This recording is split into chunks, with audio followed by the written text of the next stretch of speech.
Could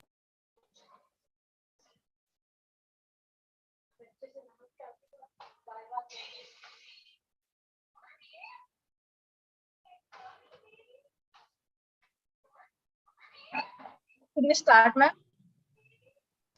Yes, Rupal. Okay, ma'am. So, a very greetings to one and all present over here. I welcome all the participants, hosts, and our today's speaker, Elizaveta Gromova, ma'am. Very welcome, ma'am.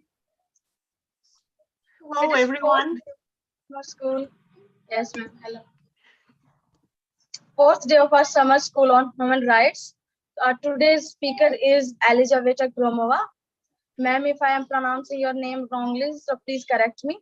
It is perfect. Almost Russian. Thank you. Ma'am is Deputy Director for the International Cooperation at South Ural State University. She is Associate Professor at Department of Business, Competition and Ecological Law at South Ural State University. She had a various educational qualifications and she had a vast experience. It's up to you, ma'am, all to you. We can start the session. Thank you. Okay. First of all, greetings everyone. Greetings from Russia. It is ordinary gloomy day in the city where I'm from. It is Chelyabinsk. Maybe you know about the city. It is the city where the meteorite fell down in 2013. But it is not about that that I'm going to talk today. And I also, before I start talking about my favorite digital technologies and human rights, I want to say thank you, first of all, to Professor Apathai. Hi, Nitesha, I can see you, for this amazing summer school idea. Thank you so much, all the team, all the knowledge sties. It is a pleasure to work with all of you. We are working together for 2 years, I guess. So thank you so much. And of course, dear students, I'm so happy to see all of you here. I will start my lecture in a minute. And I will now start sharing my screen. And while I am trying, I want to say that it will be cool if we will interact together, if we will communicate during the lecture, because of course I want to talk to you. Yes, and of course I hope my lecture will be useful. So the school is about human rights. And when I was trying to choose the topic, of course, I by myself I'm interested in the research in the sphere of law and digital technologies. And when I was trying to find the topic, of course, I started to thinking about human rights and digital technologies. Can you see my screen? Yes, ma'am, it's visible, ma'am. It's visible. Sorry for some Russian letters. I will now try to hide it.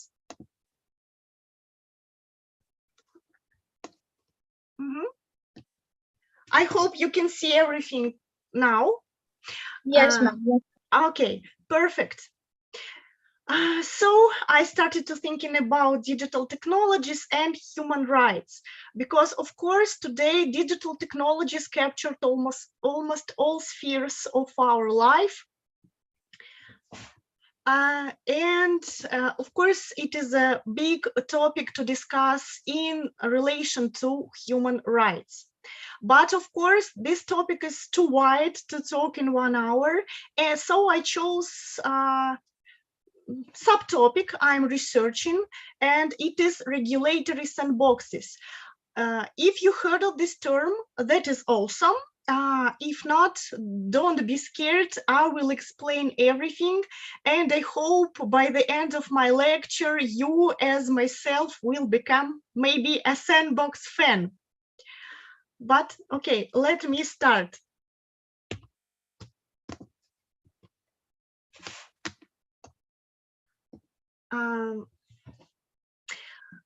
so many pictures, so many pictures in the slide. Sorry if maybe there is sometimes a bad quality of the pictures. So if you look generally, yes, on the slide, we will understand how digital technologies already influenced our lives. Maybe you already know that in 2017, Sophia the robot, the first robot that was granted with citizenship, the citizenship of Saudi Arabia. This is an amazing example of how digital technologies already started to interfere human life. And the recent example about artificial intelligence was that Australian court at first recognized artificial intelligence as inventor, which is also incredible. But before I start talking a lot about artificial intelligence and human rights and my favorite sandboxes, I want to ask you this question to all of you, and of course I hope you will answer. If you are too shy to use your voice, you can always use chat to answer, but please, let's try to work together. Let's try to create a dialogue. So what are the consequences of the emergence of the digital technologies for law? Some digital technologies that emerged, that appeared in our life, they are really, truly innovative, like artificial intelligence. Yes, it is a big problem nowadays. And so, what are the consequences of the emerging of the digital technologies for law? Who can try?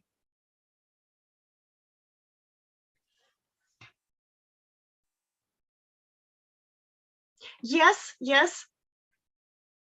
I can see the hand, but I think if I will read your name, Aishwarya, right? Sorry for my bad, bad pronunciation, I'm Russian. So yes, privacy concerns, of course. One of the biggest threats connected with the emergence of the digital technologies is that our privacy is in danger.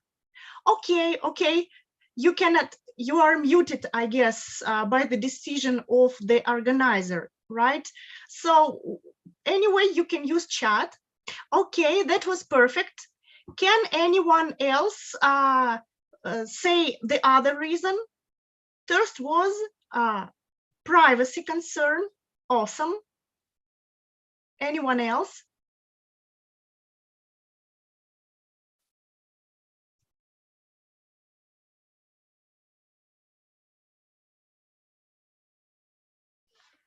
Concealing of the facts, ma'am. Sorry? Concealing of the facts. Yes, awesome. Okay. We have an answer in data breach.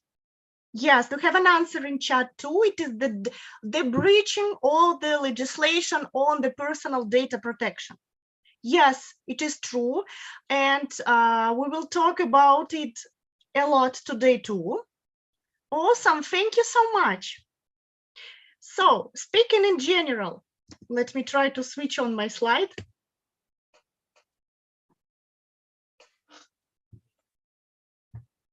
So the consequences, yes, for law. What does it mean? What the emergence of digital technologies meant for law? Of course, as the result, yes, law must react. We all understand that if we want to take care of privacy concerns, of course, we are expecting that law will react somehow. Yes, and law must, of course, catch up with the rapidly evolving relations. And relations are truly evolving so rapidly nowadays because of, again, because of digital technologies. Technologies are developing, and it is really hard to regulate.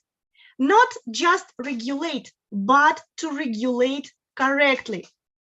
I'm always with my students when we are discussing, for example, if robots must be, if we should grant robots with some human rights. So some of my students are saying, sure, yes, robot must have some rights, as Sophia the robot was granted with the citizenship, as Debus, the artificial intelligence named Debus, was recognized as an inventor. So please give the robot some human rights. I'm always saying, well, we can now to approve the law which will grant robots some rights, but of course we always should remember about consequences, about the future. I think everyone familiar with the Terminator, classic, right? The Terminator movie. I love Arnold Schwarzenegger so much, and I love the movie. But this movie is the great example how digital technologies are evolving. And maybe in one day we will face with the same. That is why I will now turn back to my first slide. I want, you know, you're all familiar with Elon Musk. And here is, I'm showing you the quotation. So with artificial intelligence, we are summoning the demon. And we understand why. This technology is really, really promising. The potential of this technology is truly unlimited. But the potential, yes, we potentially can use this technology for good and for bad. And of course, this technology, the application of this technology connected with so much potential threats. And that is why here you can see the continuation of his quotation here. Yes, I'm increasingly inclined to think that there should be some regulatory oversight, maybe at the national and international level. So we understanding that it is not enough to think of just regulation. Yes, we need proper and efficient regulation, because we do not want Terminator. We do not want robots to invade our planet and so on. And of course, it is a big challenge for law nowadays, because we truly do not know how to regulate artificial intelligence. Actually, the whole world is now trying to find this way to regulate.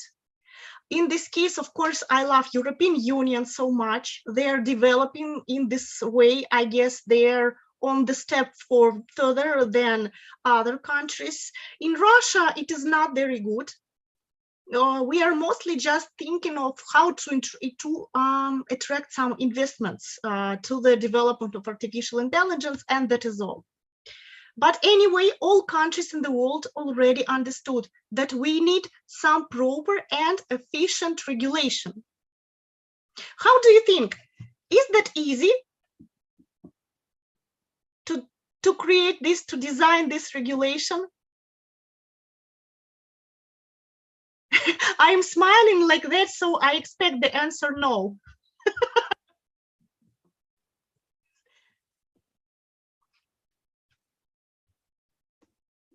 So of course it is no. First of all, because of the innovative nature of the technologies. We do not know what is the technology, yes, and it is why we do not know how to regulate. If the artificial intelligence is a person, then if we decide it, then we will regulate it in one way. If it is just a technology, then we will regulate it in other way. Yes, but still we have big problems and big challenges that law faced with the emergence of the digital technologies. See, the lagging of the law from rapidly developing social relations, yes, the absence of good legal conditions for the rapid emergence of digital technologies, Yes, and the main problem is the lack of flexible mechanisms of regulation, the creation and implementation of the digital technologies, as well as the lack of legitimate opportunities to establish exemptions from certain legal requirements to remove obstacles that don't allow us to develop digital technology. For now, maybe it sounds a little bit complicated, but I will explain.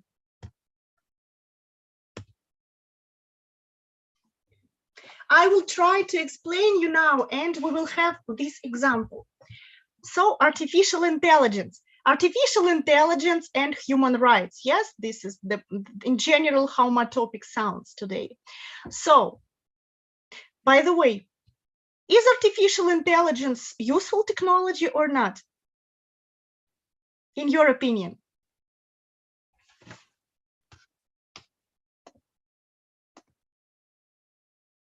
Thank you for your answers in chat. Mm-hmm.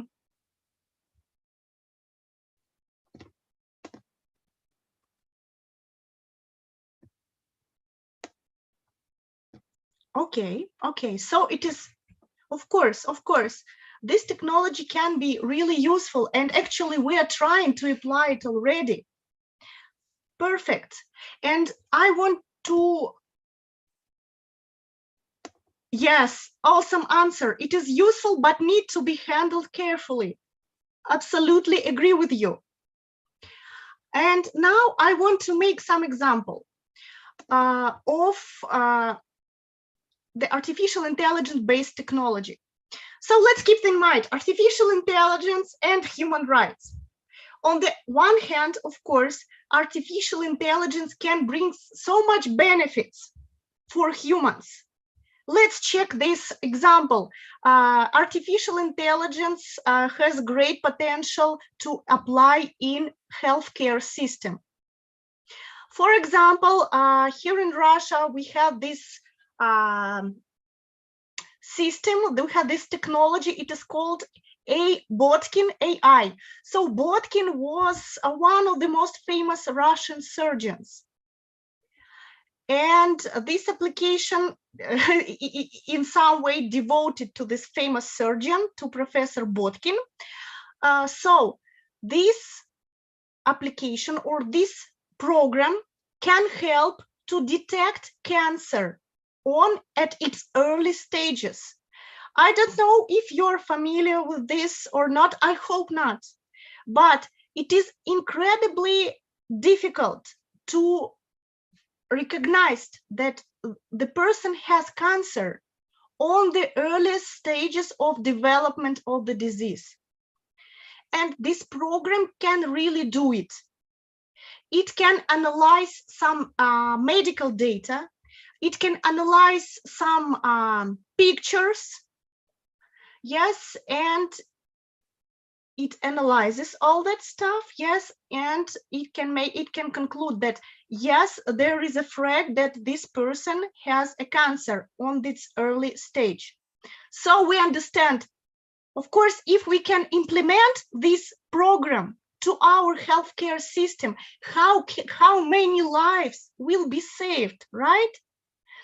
But how do you think? Is that easy to start to use this program officially in healthcare system? You already can see if I'm smiling, then the answer must be no. Okay, yes, sure. It is not easy. Perfect. So, and here on my slide, you can see that what do we need? Well, let's choose my country as an example. So if we want to start use this technology officially, like Botkin artificial intelligence, or this similar program is Care Mentor, but it is not Russian program. So I just put two of them for just for you to know that we already have this in the world. Yes. So is that easy to start using it regarding to Russian legislation, to the requirements of Russian legislation? Not at all. Yes, because these devices must be officially registered. This is, of course, not easy. In general, all the registration procedure takes like about 10 months. Yes. And thank you, Ayat. Yes, it has to be tested thoroughly, ethically checked. Absolutely, it must be tested. Yes. So before trials will start, we need to prepare application, documentation, then we should make these clinical trials. Yes, then we need to send all the documents to special governmental body. The governmental body will do its own clinical trials. Then of course, we should pay some money for the procedure, the registration. And then if everything is okay, in 20 days, we can have the procedure of the registration will start. So in general, about 9 months, which is of course quite long period. Yes, and we also should pay some money. Of course, it is not convenient. And this is the main obstacle nowadays. Yes, by the way, who thinks it is not very much convenient? Or is it good, this procedure, that technology must go through clinical trials, registration? Is that good or bad for humans? What do you think? The question is tricky.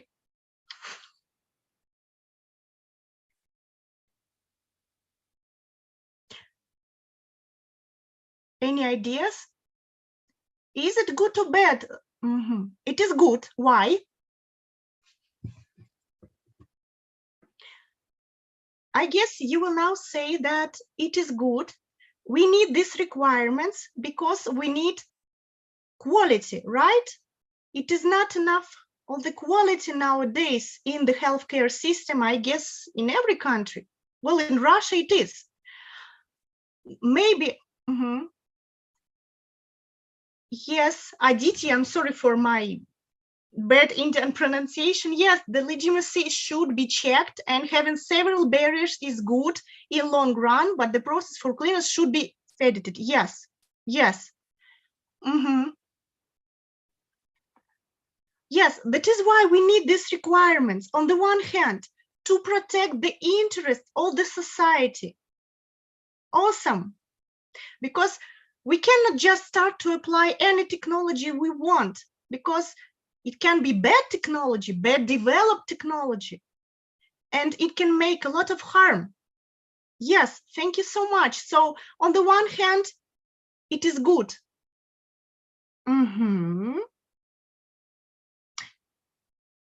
But of course, if I say on the one hand, there is always on the other hand. So all of you that are here, you are thinking that it is good that we have such a long and strict procedure, that requirements are so hard, that requirements are so strict and so on. So you all agree.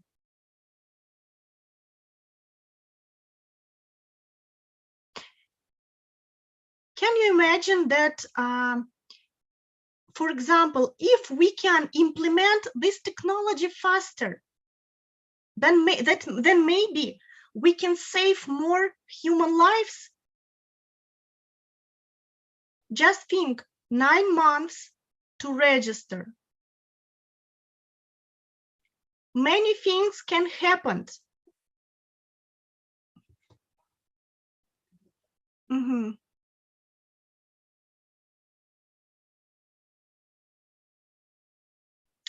Oh, dear Leslie, thank you so much. I like your question so much. It is truly discussional question.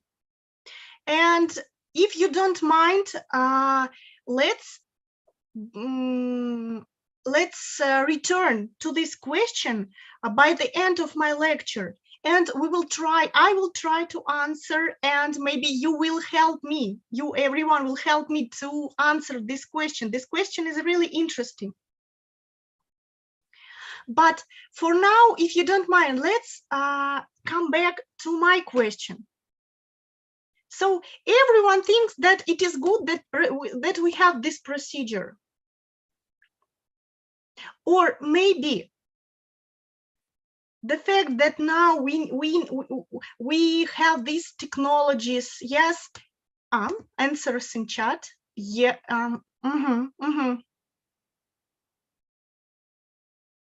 Just a lengthy procedure does not assure a safe protocol. Well, yes, regretfully, yes. Sometimes some regulatory requirements are, I'm sorry, but stupid. Stupid and excessive. Yes, sometimes this procedure, it's, just a wasting of the time. And now people are saying that we need to develop innovations. Almost every country in the world is interested in developing, in how to develop the technologies as fast as they can. There is a famous quotation of Rothschild. He said once that who owns the information that owns the world. Nowadays, we can rephrase who owns digital technologies own the world.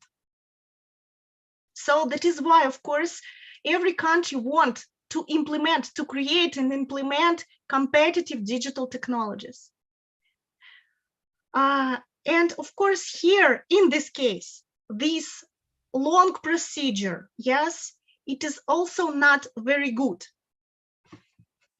And that is why countries, governments, or regulators, I will use this term, regulators across the world, starting to find the decision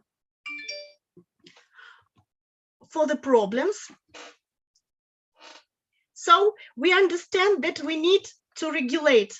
Yes, we need to develop innovation, not deregulate, sorry, we need to develop innovation because all countries are interested in innovations.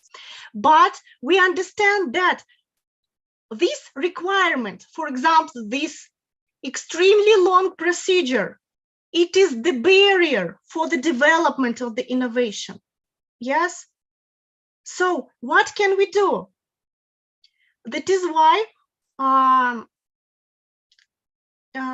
it started in 2014, where first countries started to use this. I like this instrument, regulatory sandbox. I love them so much, honestly. I'm a fan because of the potential, because this instrument allow us to create a law. Not a law as a legal act, yes, but a law as a rules. So, but first of all, of course, yes, regulatory sandboxes. Maybe someone already heard of this term, sandboxes or regulatory sandboxes. I guess no. Sure. The term is pretty much specific and it is pretty new. So first of all, the term sandbox. Yes. Of course, I'm not going to talk about the sandbox where the children play nowadays. I'm going to talk about the origin of the term. So the sandbox, there are two versions of the origin of the term. So firstly, the first version that this term came from the IT sphere, yes. So the sandbox or virtual sandbox is a closed environment designed for safely isolated testing web products or software projects. Another version that tells us that regulatory sandbox came to us from the clinical pharmaceutical sector, from the pharmaceutical sphere, where clinical trials are required to prevent consumer harm while testing new innovational medicine or medical technologies. And here is the term, yes, the regulatory sandbox. So the regulatory sandbox, here I have the definition from the United States. Yes, of course, but each country, not each, of course, but almost many countries have regulatory sandboxes nowadays. India definitely has a regulatory sandbox. Russia has it, Italy, Brazil, well, Germany, well, many countries. So, but here we have a definition from the United States. I chose it because the definition is, for me, it is more clear than others. So it is a solution that allows to apply regulatory reliefs under current legislation to permit important experimenting for the new digital products. So in general, regulatory sandbox allows to test new technologies. Yes, and we are talking about artificial intelligence today. So it allows to test artificial intelligence technology by applying regulatory relaxations in limited period in real market conditions with real customers. Maybe now it sounds a bit complicated, but later I will make some example and I will explain. Please check the map. The map shows us how many sandboxes do we have now. Yes, so the green color, the countries which have regulatory sandbox marked with green. And now I can say that the map is a bit old because already some countries already have regulatory sandbox. Like I can see here that Italy must be green. Well, I think that is all. So you can see how widespread is this, how this mechanism is spreading across the world. But who firstly started to use this tool? Surprise, surprise, not China, not United States, but Great Britain. They were first, they were pioneers in this area, so they started to use it in 2014 in the sphere of financial technologies. And they were so much successful because they tested some digital technologies, and they found the proper regulation for these technologies. So they applied some regulatory relaxations for these technologies. They understood that we do not need these requirements anymore. It is not good. And after they decide this, they changed the regulation. And this is how the regulatory sandbox works.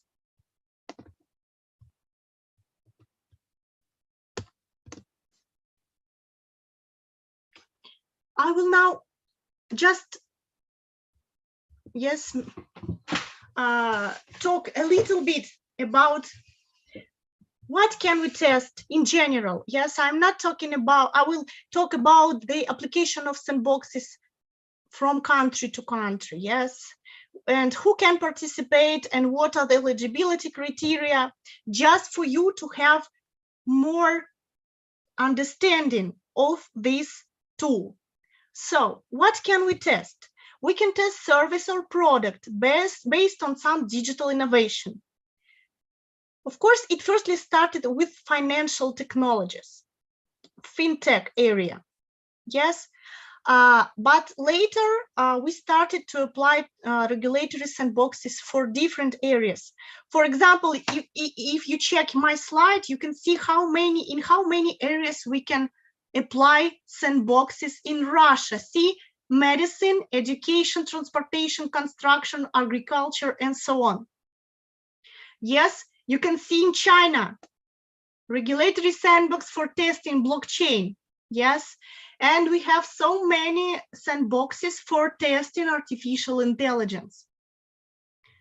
So you can see here who can participate. In general, it is business entities. Regarding to Russian legislation, yes, authorized or non-authorized entities in other countries, yes, and eligibility criteria. Yes, so we can start testing the product in regulatory sandbox if we do not have some regulation, proper regulation, or we do not have some regulation at all, yes, or we need some temporarily ease the regulations for enabling the proposed innovation. And this innovation, of course, shows some promise of easing or affecting delivery of some service in some significant way. Okay. In general, yes, the procedure of testing. So we need to apply to regulatory sandbox and say, we have awesome product, we have some awesome product based on innovation, but this some regulatory requirement doesn't allow us to deploy this innovation, to implement this innovation. So please, let's temporarily reject, yes, let's temporarily not to use this requirement to this technology, and let's check that maybe we do not need this requirement at all. Maybe this requirement just stifle the innovation. So the regulator will decide, yes, if this innovation is potentially good for testing, yes, if we can really do not use these regulatory requirements. And after testing, the testing in countries like India or China or United States or Australia is about from 3 to 6 months. In general, it is enough to understand if the technology is potentially good and if we should not to use these regulatory requirements to other innovations further or not. But for example, in Russia, we can test for 3 years or in some way for 5 years, which is of course absolutely, well, it is crazy and it is too long. 3 years, yes, we are all here to talk about, you are all here to talk about human rights, yes? And of course, we all should understand that if some business entity cannot to use cannot to apply some regulatory requirements for 3 years, yes, what does it mean? That potentially some person it can make some harm for some person for 3 years. The risk is high, yes. Yes, for example, we can say that let's not to apply this requirement, like let's not register, let's not make these clinical trials for technology. And we can test this technology for 3 months, yes, or we can test this technology for 3 years. Or, for example, we have the regulatory sandbox in Moscow, and the period of testing is 5 years. Can you imagine how many threats, how many harm can be made for 5 years? So sometimes our legislator is just crazy, sorry. Okay. Now, I want just to talk a little bit about the artificial intelligence and the sandboxes on artificial intelligence. We have, as I told you, we have many sandboxes in this area, for testing artificial intelligence-based technology. So we have Norwegian regulatory sandbox for responsible artificial intelligence.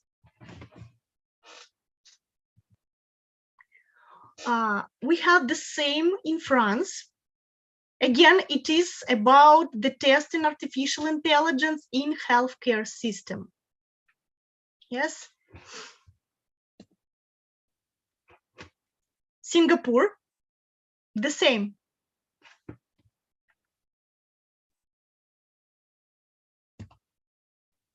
Russia, as I told you, yes, we have this law which allows us to test artificial intelligence-based technologies in Moscow city, and it is allowed us to test it for 5 years, incredibly long period of time. And this, I will talk about this experiment, this testing, this regulatory sandbox a bit more when we will talk about the threat to human rights. But now, yes, let's think about this question. I'm sorry. Regulatory sandboxes, artificial intelligence, regulatory sandboxes, and human rights, friends or foes? Yes, and let's check this. This is, just the question is quite discussional. Yes, nowadays experts cannot say like, it is definitely a friend or it is definitely a foe. So there are some pros and contras. So why regulatory sandbox is a friend? It can enable companies to experiment or to test their innovations in a safe environment under control of the regulator, which is of course very important. And regulators can learn how new technologies work in low-risk environments and can adapt the legislation, yes, for this technology. Of course, it is good. It is good for humans and for human rights. Yes, because we can get some very useful, for example, medical service like AI, like Botkin AI or AI Care Mentor and so on. And we can have it very fast. It is, of course, on the one hand. On the other hand, yes, there are some contras. Yes, and you can see it here. As I told you, using of some relaxations, or if using from some regulatory requirements could lead to the violation of the human rights, of course. And some countries, not all countries in the world, want to implement, to use this tool. Why? For example, some years ago, when I was researching on this topic of how BRICS countries are implementing regulatory sandbox. So it was 2019, yes, and South Africa said, we do not want to use regulatory sandbox. Why? Because it is just the way to bypass consumers protection law. And of course, later I will explain you why, because in some ways, consumers rights are breaching, and I will explain.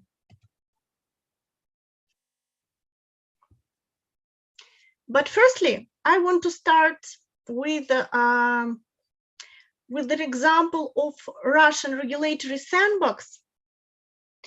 And of course, it is connected with the artificial intelligence, but it is not the healthcare. I guess I talked a lot about how it is good, how that artificial intelligence has a great potential and can be useful in healthcare system, of course. But now I want to talk about drones and driverless cars, or let's say unmanned vehicles. Maybe some of you, do you have drones? My daughter has drone, but it is, of course, it is small, something like this, yes. But some countries already started to use drones for some commercial needs. So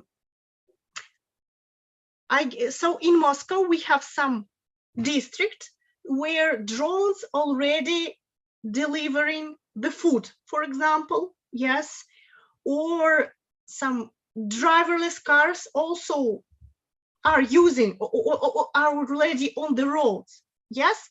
So,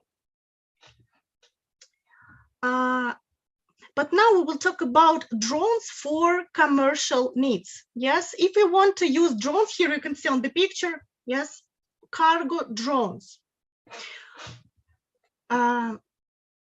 We still need, of course, we need a pilot, yes, not the pilot who will operate the drone, because nowadays we do not have artificial intelligence who can operate the drone, at least for commercial needs. Maybe we already have somewhere, it's somewhere for military purposes, yes, but for commercial needs, we do not have such. So we still need external pilot. We have this term in Russia, external pilot.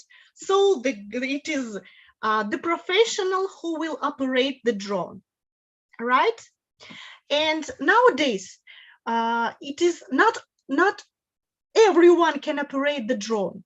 We have some strict requirements to this person. And of course, we understand why, because of the responsibility. You need to know something about flights, yes, about operating of the drones and so on. So what requirements do we have for pilots, for external pilots? The person must have flying certificate and 2 years, at least 2 years of flying experience. Of course, this person will get big salary, yes, because this person is professional and he will ask for some good money for this. And it was said that these requirements are excessive. It doesn't allow us to test the technology in a good, fast and cheap, yes. So it was made, the decision was made not to use this requirement, not to apply these requirements for testing drones for cargo, for commercial needs. So this, of course, within regulatory sandbox, not across the whole country. So just imagine, yes, that for 3 or for 5 years, the drones will fly and the pilot do not need to be as qualified as I told you. Yes, for developers of the technology, it is good. Because why? Because they will pay not so much. They can hire not a professional. True? So they will not pay that much. Yes, but is that good for humans, for citizens?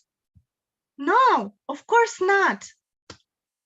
Because the person, yes, can be inexperienced and it can bring some harm. Yes, it can make some harm to health, to life, yes, or maybe to the security. So of course it is not good. Yes, so it was one of the first examples of how regulatory sandbox is, on the one hand, is good, yes, for developing technology, and we are all interested in technologies, right? On the other hand, we can see that if the legislation is not good, yes, because here, in my opinion, is the example where the legislator made a big mistake. It is not good to allow, yes, these regulatory relaxations. So, and this is, on the other hand, is a big threat. And in this case, this sandbox is not a friend for human rights, but a foe.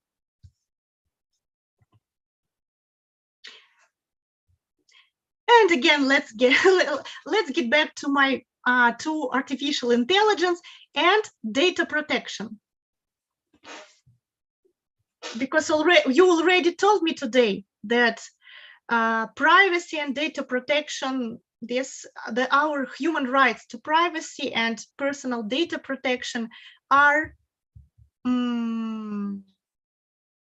well, they are kind of suffering because of emergence of the digital technologies. And here is the case, and I want to talk with you about it. So this experiment, this regulatory sandbox, which was established in Moscow to test artificial intelligence, and of course it is in healthcare, yes, in healthcare sphere. In generally, it is something like Botkin AI, so they are going to use computer vision for analyzing pictures, the data, and so on. But I do not know in how much you are familiar with the data protection legislation, but from country to country, in European Union and Russia, the medical data is the special category of the data. And this data cannot be processed just because, you know, some person want. It is strictly prohibited because it is special category. And you need some, yes, the person must give the consent, of course, if you want to use this data. But if we are familiar with artificial intelligence, you should know that artificial intelligence is the technology that are self-educating and self-developing. But to start developing, we need to upload into technology as many data as we can. Yes, because it will learn how to analyze the data and will do some conclusions. So we need many data. So to learn, yes, to teach artificial intelligence to analyze, for example, pictures like patient, yeah, the pictures of the patient, the pictures connected with the health, and so on. So we need to teach and we need to upload, but it is the personal data, yes, and it is not allowed. And we need a consent of the patient. And of course, we understand that not anyone, not everyone will agree to give their personal data to the developer or the technology. Some people will say, well, you can. Some other people will say, no, it is not allowed. And other people will say, sure, you can use, but you should pay. Which is, of course, not good for technology developer. Yes. And on the one hand, we understand that our data must be protected. Yes, it is our right to allow or not to allow to other person to use our data. Sure. On the other hand, we are all interested in the technology. Yes, and the governments, the regulators, they're also so much interested in the technology. So they're trying to find the way. And within the sandbox, yes, they decided not to apply some regulatory requirements from the law on personal data protection. So they said that companies who are the participant of the sandbox can use personal data of the patients. Medical data, yes, personal medical data.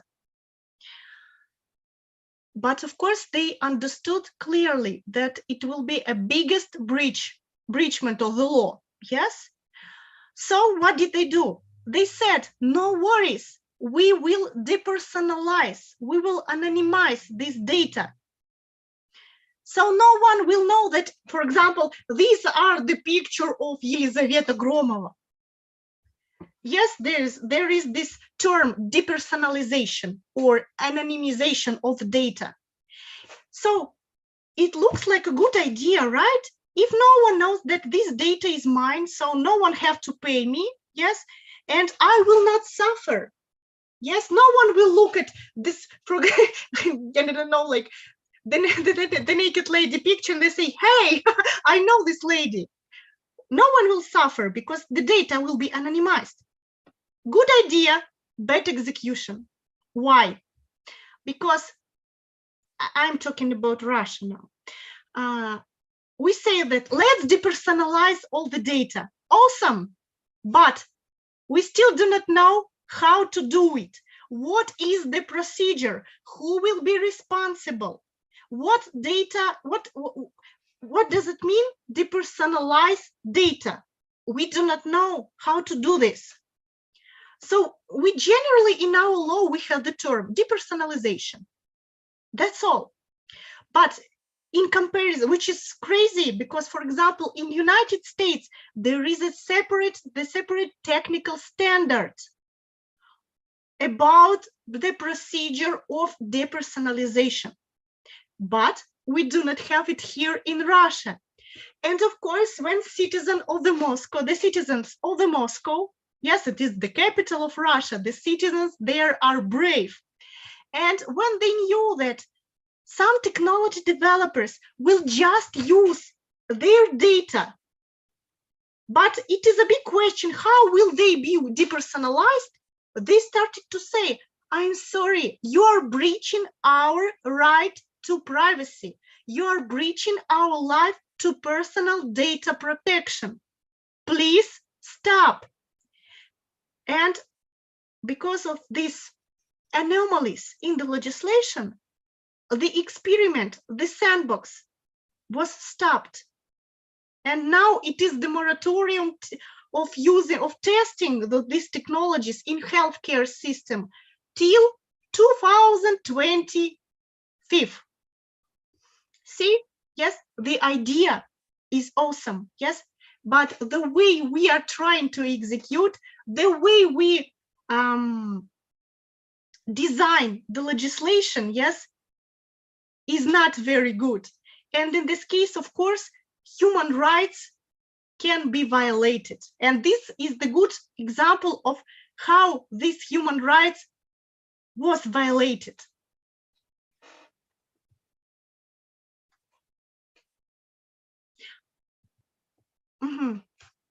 And last case I want to discuss with you. I told you already about consumers' rights.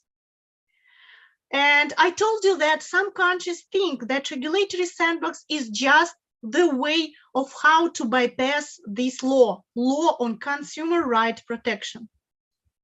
Why? So the general requirement for the participant of the regulatory sandbox for all countries which have it to notify. So the consumer must know that for example, he participating in the experiment, he will buy the product or the service which is under experimentation. Yes, some countries, regarding to legislation of some countries, it is enough just to notify, like, hey, you know, it is an experiment, just watch out. But some countries, which is more progressive countries, they're asking for a consent. So it is not enough just to notify, but they are asking for consent. Like, do you agree with this, that you are using the product which is under experimentation or not? Of course, it is much better. Moreover, some countries also have some measures, some additional measures that protects the consumer. Of course, not all countries. And I will talk again about my country. So in Russia, it is just enough to notify the consumer. We do not need to ask if the consumer agree or disagree. No one interested, right? Moreover, speaking of these additional measures, if we have it, no, not just in Russia, not all countries have these additional measures. So if the consumer will, if some harm will be made for a consumer, there are no guarantees, yes, no additional payments or efficient mechanisms of how to protect their rights, how to compensate the harm and so on.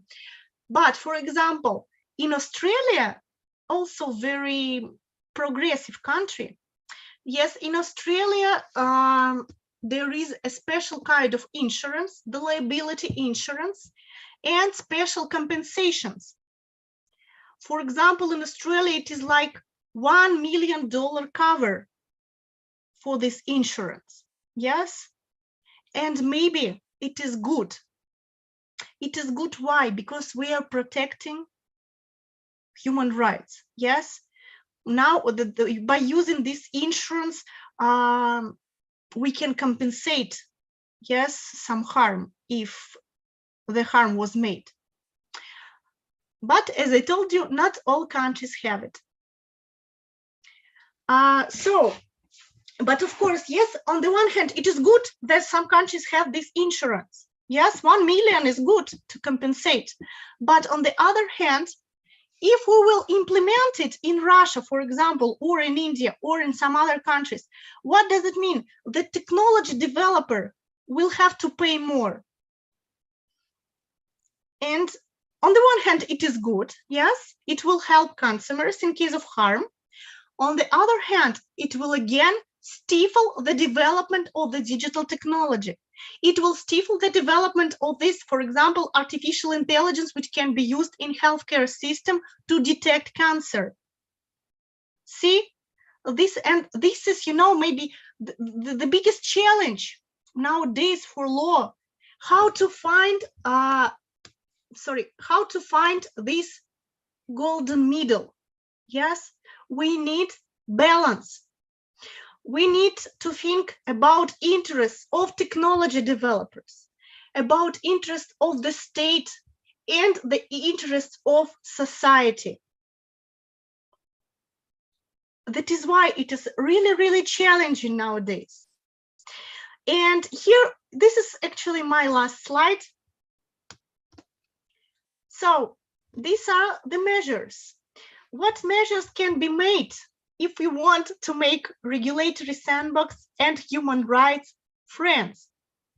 So, of course, we need to integrate the rules on sandboxes with the provisions of the legislation. Yes, as I told you, when we are discussing consumer rights, we understood that it is not well integrated, and it potentially can bring some harm, as well as the personal data protection, the same problem. Yes, so of course we need to establish a set of measures to protect consumers. We need it. At least we should ask their consent, or not just to notify like, hey, it is an experiment, good luck. Of course it is not enough. So we need to ask if you agree to participate in experiment or not.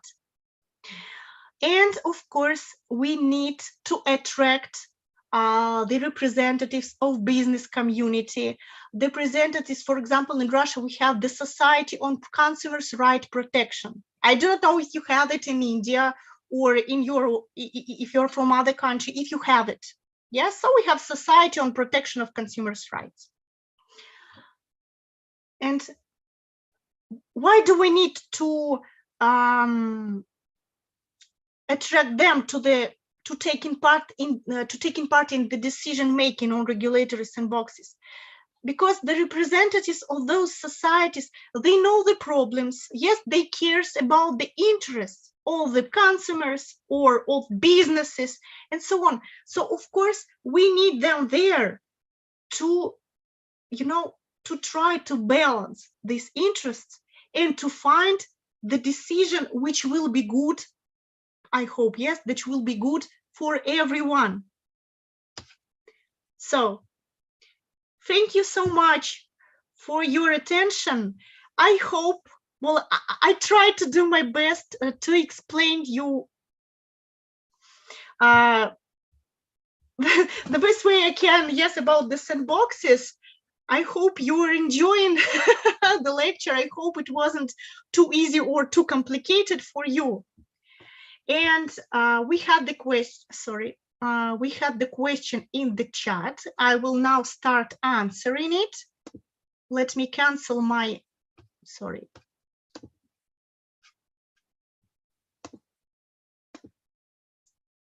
Here I am. So chat, where is our chat? We already have a amazing session. Oh, thank you. But maybe, thank you so much. Yes.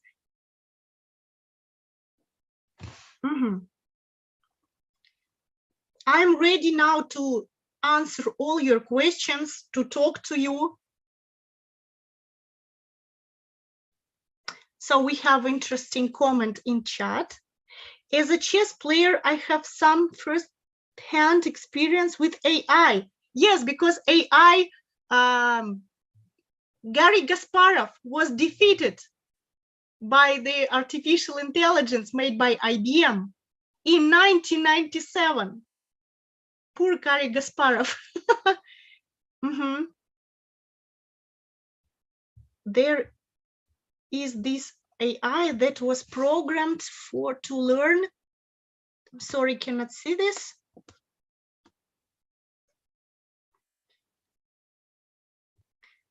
Sorry. Which was programmed, I guess, I'm sorry, I somehow cannot read this. So the program to play chess, yes, there is this artificial intelligence already since 1997, and artificial intelligence already won the world chess champion. We already use artificial intelligence in justice, and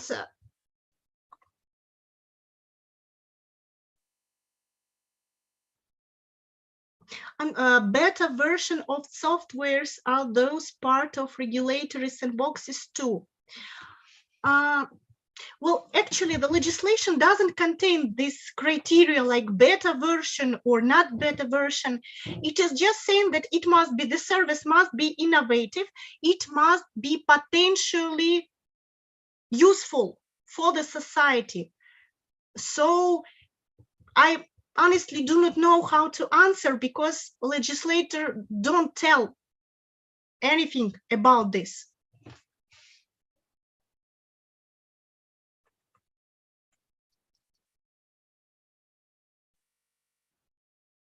Sorry, what was the last?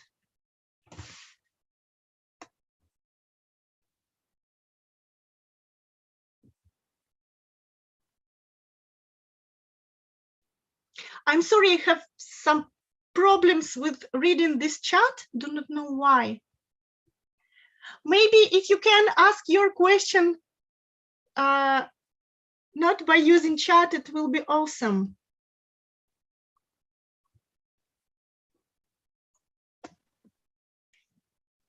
Hi, ma'am. Hi. Good afternoon. Yeah, this is Anvesha. I'm a PhD scholar at Central University of Punjab. Ma'am, I have this question. Like, one of my fellow research scholar is doing her PhD on autonomous vehicles, that is driverless cars. Awesome. Yes, but ma'am, we do not have any regulatory mechanism yet about the same. So there, she's finding a lot of problem on the liability issues because some people are owning Tesla already, but we do not have any kind of regulatory mechanism. So what would you suggest in this case?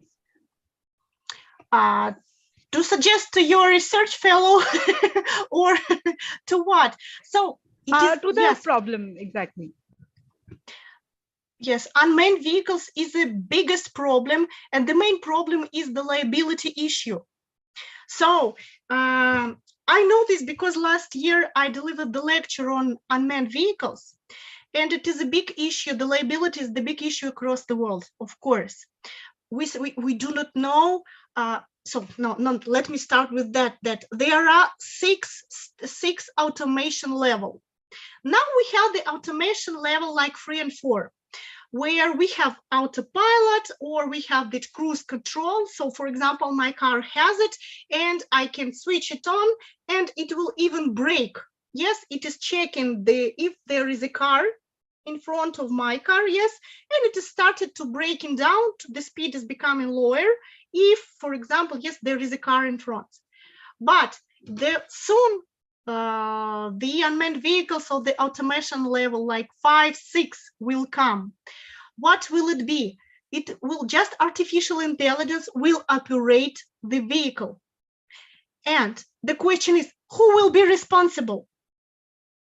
So in Russia, maybe it will be easier because we have this legal provision because the car, for example, yes, it is the source of danger, the source of increased danger. And if the harm was made by the source of increased danger, the owner, not the driver, but the owner will be responsible. But for example, in United States or in European Union, we do not have these provisions. In United States, there is a doctrine of control. What does it mean? the one who were controlling the car will be, no, let's say that guilty, yes, will be responsible. And now we have this awesome question. If the artificial intelligence was controlling the car, the artificial intelligence will be the one who will be responsible. We can say, sure, yes. As it was, the lady asked me in the beginning of my lecture, if the robot will make a surgery and the robot will make a mistake, who will be responsible? The same, right? Good question. We can say, as my students, yes, let's give artificial intelligence all the rights. Sure, it is a person we do not need. It is called digital slavery. Yes, if artificial intelligence is doing some job, we must pay. Yes, we do not need to breach its rights. So it is a human. On the other hand, so, okay, if it has rights, it might have some obligations, yes, and it can be liable. Okay, let's try to punish artificial intelligence. It will be so much frustrated. So the problem is, yes, if we will say that artificial intelligence will be liable, so what? Okay, Sophia the robot, she will say, okay, punish me. Yes, and legislators across the world, they started to think, who must be responsible? And for example, in United States, they said that manufacturer, the developer, not the owner, yes, but the developer must be liable. And of course, it is the biggest problem. It is a scandal because the technology developers saying, why? We just produced, yes, but still it is said that because the producer, yes, the manufacturer, the developer is the only one, almost the only one who knows the technology. So it must be responsible.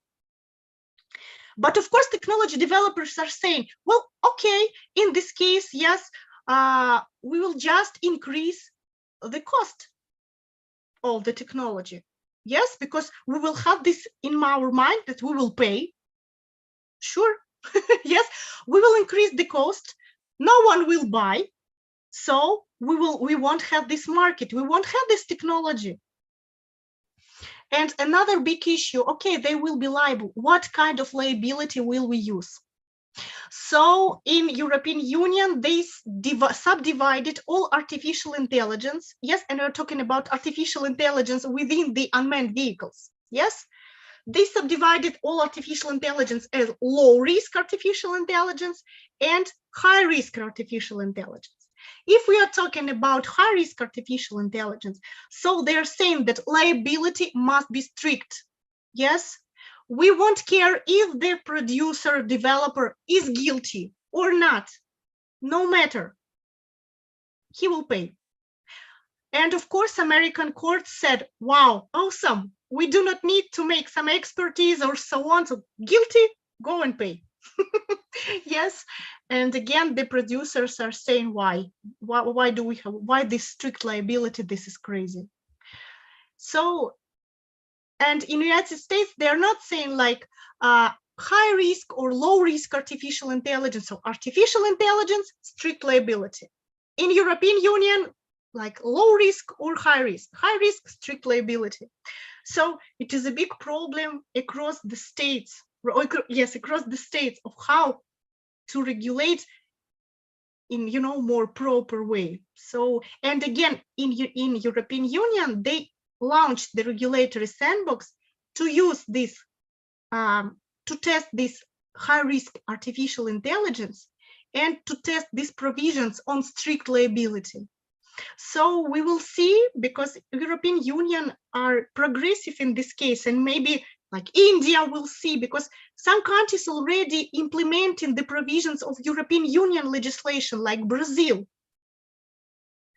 So let's wait and see. Yes, if you need, I can send you the legislation that I found, at least links, and maybe my lecture. I will now write my email, so you can, everyone,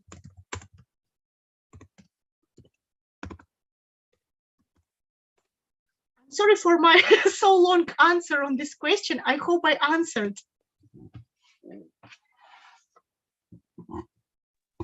Yes, ma'am. Thank you so much. Understood the entire concept that you had in mind. Okay. Thank you for the question. It was really interesting.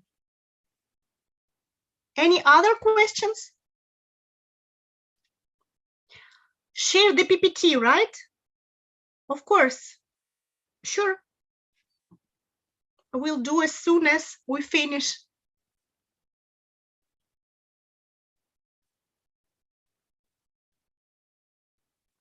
I can see that someone, Saksham, you, yes. Good evening, ma'am. As we are using, as you had talked about the use for of AI in healthcare sector, as well as we are also using AI in marketing also, like in a product launch or in a promotion of a product. Sometimes it can be seen like a same data set is used by a service provider. Like if we hire a service provider for telemessaging, he used that, and with our commands, like suit this with this type of customers. So it somehow encourages customers or get some more chances for the corporates to have a prospective customer, because they are hitting on their psychology. Like this type of person is happy with this type of concern, these type of products. So let's just shoot and get some benefit. How, in your opinion, how this is good or bad? I'm so sorry. I will now maybe ask you to repeat, because I'm sorry, my connection somehow. Okay, fine, ma'am. I will repeat. Yes, please. I'm so sorry for this. I will try to listen carefully. Ma'am, I am talking about, as you have told, that we are using artificial intelligence in healthcare sector. Yeah. And we are also using AI in marketing, in a product launch or a promotion of a specific Marketing. Product. Like we have this type of offers, and these are generally done by service providers. Like one corporate hires some service provider and give them some data sets that you will shoot some uh, uh, telemessaging or emails or any other promotion material uh, based on their psychology. Like if a person is happy or willing to purchase, or in the past he have purchased these type of products, let's just shoot uh, two emailers, two messages, or any other things. And if we get these details, somehow the corporate gets the prospective customers, and somehow forcefully they are eradicated the customer to buy something. How will, in your opinion, how this is good, or why this is not bad in perspective of consumer rights? Well, in marketing, right?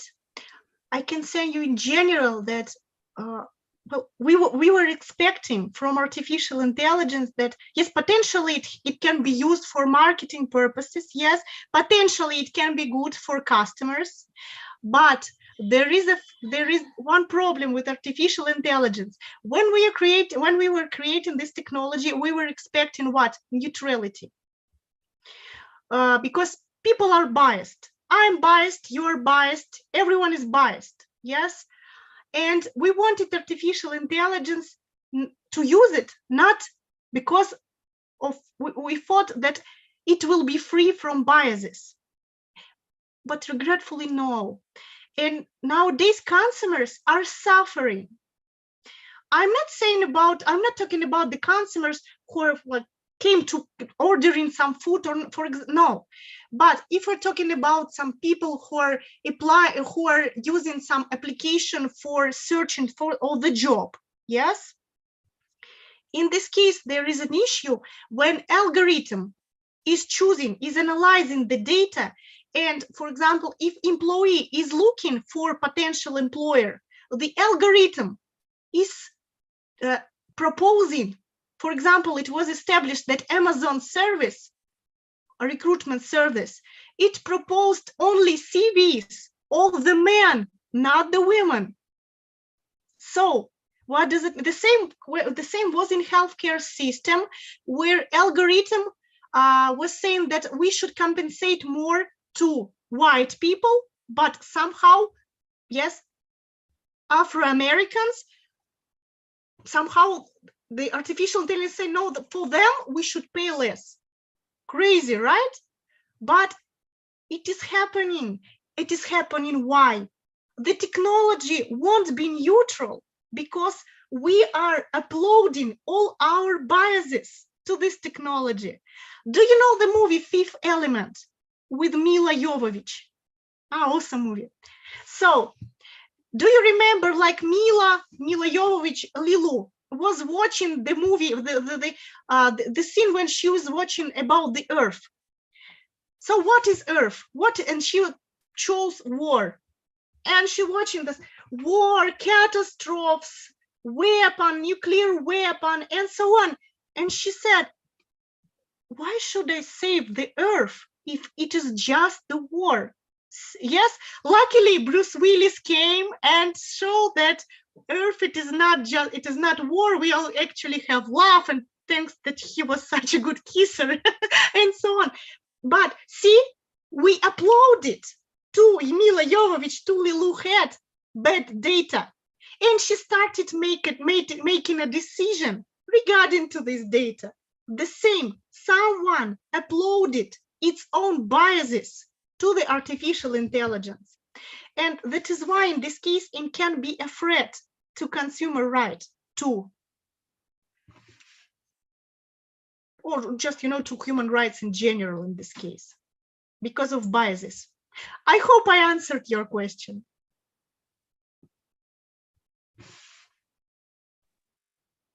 Ma'am, we can also use health AI or drones, which are externally controlled by some persons in a accidental or emergency need.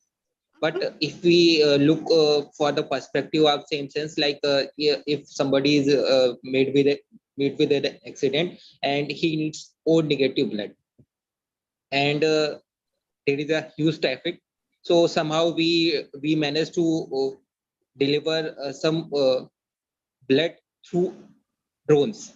But if we so as this is a single scenario, so there is no issue or legislator point of view. But if we see like if we see in the general sense, like we have to see multiple drones, and who will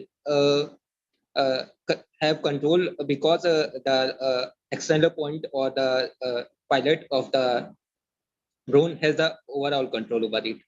If he sees somebody is checking over it, he can get away all the way.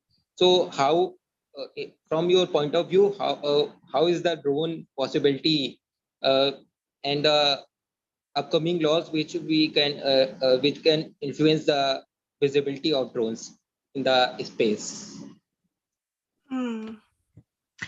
That's actually, yes, that's a pretty tricky question. If we were discussing something about the regulation of artificial intelligence, yes, and how to find better solution to one of those problems, I guess I can't give you answer because of this innovative essence of the technology. And we need to think, yes. So maybe, yes, if you give me some time to think and give me your email, I will try to share, yes. But again, as I told you, the innovative essence, yes, and this is the biggest challenge for legislation, for law, for regulators nowadays. So as for example, now in Russia, we're trying we do not know how to regulate, yes, and as well as some other countries.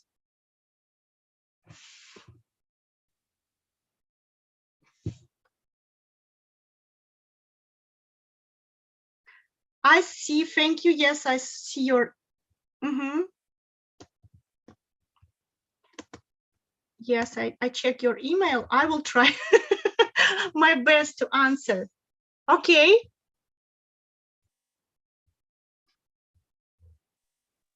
Thank you, ma'am, for your Thank you. for, Thank you for your kind attention and getting the points which are I'm asking. Thank you for interesting questions. Thank you, ma'am.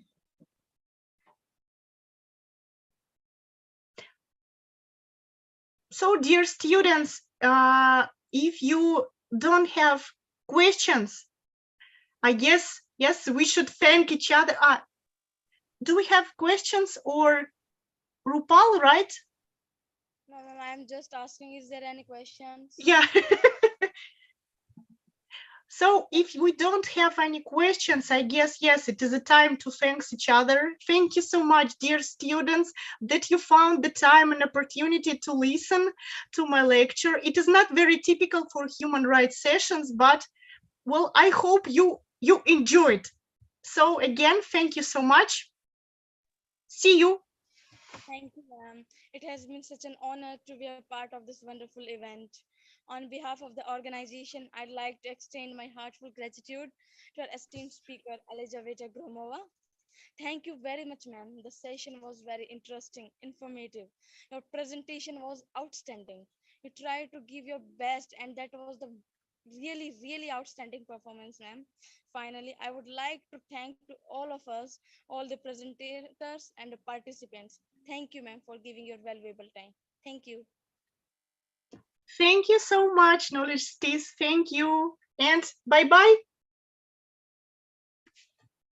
Bye, ma'am. Bye-bye.